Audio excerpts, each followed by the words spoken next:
તમને તમારા મેનેજમેન્ટનું બંધન છે, અમને અમારા શાસકનું બંધન છે, અમે ચલાવવાના નથી, એફઆઈઆર નું મેસેજ છે. તો તમારી શાસન એક વસ્તુ તમે અમને લગાવવા નથી સાહેબ. અત્યારે 26 ને 25 પોસ્ટ તમે કરીને કહો તમારું જો ધોઈ કરવું હોત ને તો તમે આ બધી વાતો ન કરે.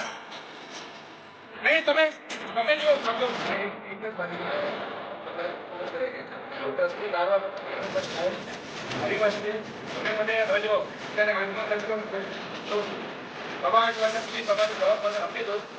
કોઈ આવી શકે નહીં.